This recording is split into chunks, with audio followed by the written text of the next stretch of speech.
Egyptians do. So just what was ancient Egypt, and when did they live? Well, let's start by defining some terms. An ancient civilization is a society that existed a long time ago, that had a spectacular rise and fall, and then became a model for future societies. In modern times, we have advanced technology, transportation, big stores, lots of schools and roads. But all of that had to start somewhere.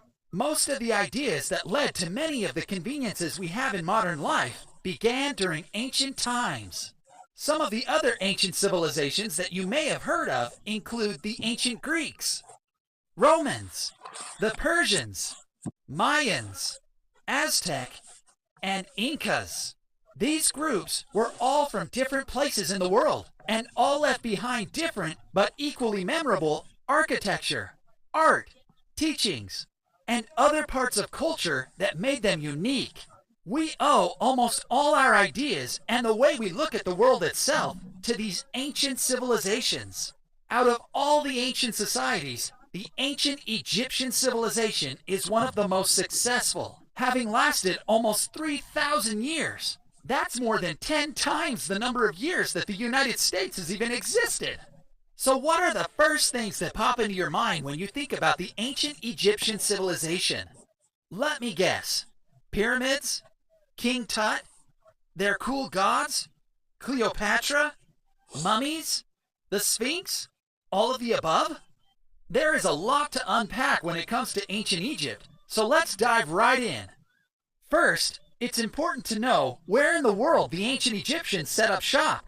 They were here, right along the banks of the Nile River in what is now northern Africa.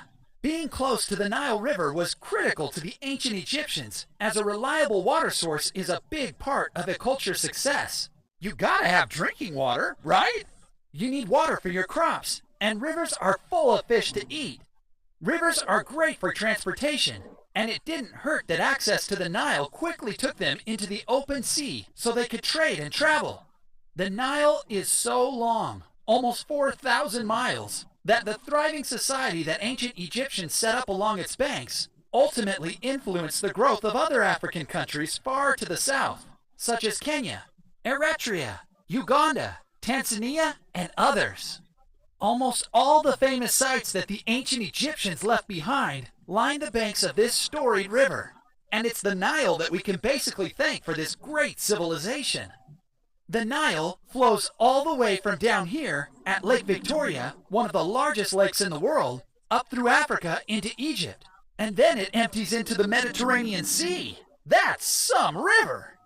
Because weather was bone dry in Egypt with very little rain, it was the Nile flooding every year that allowed the Egyptians to plant crops, irrigate the soil, and have food. Plus, it provided fish and birds and other food sources that allowed the Egyptians to thrive. One of the most famous and important crops that the Egyptians grew was a reed called papyrus, which was used to make paper. In fact, the word papyrus is where we get the word paper from. Papyrus reeds could grow to be 16 feet tall. That's almost 3 times the size of a small adult. But ancient Egypt was not just one time period. It lasted so long that historians have had to break it down into 3 separate kingdoms: Old, Middle, and New. Not super creative, but it tells you all you need to know. Each of those kingdoms was further broken down into dynasties. A dynasty was a time in which the civilization was ruled by a specific family or group of leaders. You even hear that word today, like when a sports team wins a lot of championships in a row, we call it a dynasty. So here's a quick and easy way to remember the 3 kingdoms of Egypt. The Old Kingdom lasted from about 2575 BCE to 2150 BCE. This kingdom was known as the Age of Pyramids, when the Great Pyramid of Giza was built. Ever wonder how they built those things? It's not like you can lift rocks weighing several tons. This was a prosperous time where trade and art were flourishing. They built ships, and the art created here was imitated for the next 3,000 years. The Middle Kingdom lasted from 1975 BCE to 1640 BCE. During this kingdom, all of Egypt was unified under a pharaoh. a word that meant great house in their ancient language. During this time, the capital of Egypt moved from Memphis, no, not the one in Tennessee, to Thebes. The army expanded, the economy boomed, and they started making large block statues. And the use of papyrus to write down stories really took off. This was the beginning of storytelling. The New Kingdom started about 1520 BCE and lasted until 1075 BCE. This was the golden age of wealth, prosperity, and power. Maybe it's because they had a 10-year-old become king during this period. No, seriously. A 10-year-old named Ahmose I united the kingdom around 1540 BCE. That's a lot of power for a 10-year-old, and a lot of pressure. Other famous kings during this period were Ramses II, Thutmose III, and the most famous of all, King Tutankhamun, or King Tut. After that, it was all downhill for the Egyptians. Famine, drought, and invasions from the Sea People of Libya started their decline. Eventually, their last pharaoh was Ramses XI, and in about 650 BCE, the Assyrians took over. So, what was life like for them? When it came to their homes, there was a definite difference in where you live based on how much money you had. The nobles, the upper class, and the leaders typically had big houses with up to 30 rooms along the Nile River, while peasants and lower classes had smaller houses that were much closer together.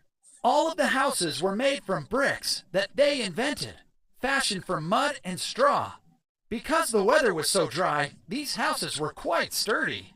Not only was it dry, but it was also hot in Egypt, and it still is today. So the clothes they wore were loose-fitting. Men mostly sported short kilts over top loincloths, and the women wore straight dresses.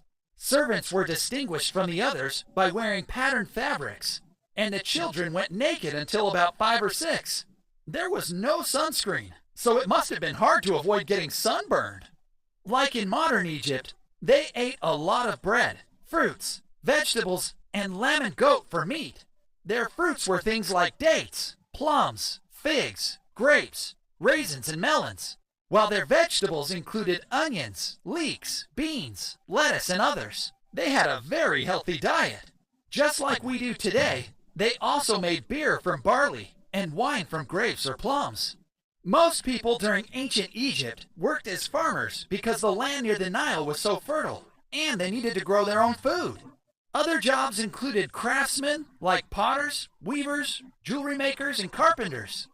Some more educated and wealthier people were also scribes, meaning they wrote things down on papyrus using hieroglyphics.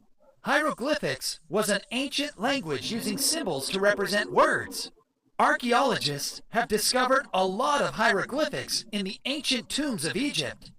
If your name was a hieroglyphic, what would it look like? Mine would be a guy reading into a microphone. Kids in ancient Egypt were well treated, with girls getting preferential treatment since boys were considered troublemakers. All kids were encouraged to become strong and athletic through game playing. Hey, that sounds fun, doesn't it? Well, not so fast. Life wasn't that easy for kids in ancient Egypt. Because of disease and wild animals all around, almost half the kids didn't live past the age of 5. If they did survive, they were considered adults by age 13.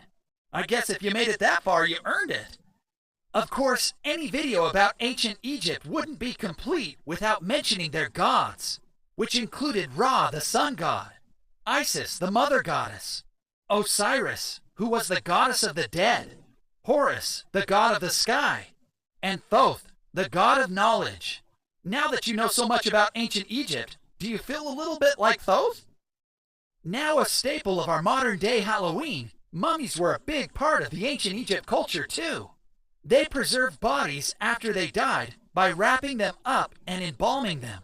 They believed in the afterlife, so creating mummies was a way to prepare them for what lay ahead. Some of the most famous mummies preserved to this day are those of King Tut and King Ramses the Great. There may have been as many as 70 million mummies created during the 3,000 years. Hey, that's like 23,000 mummies a year! Last, but definitely not least, are the Egyptian pyramids. those giant, amazing structures that still exist today. They were used as memorials and burial places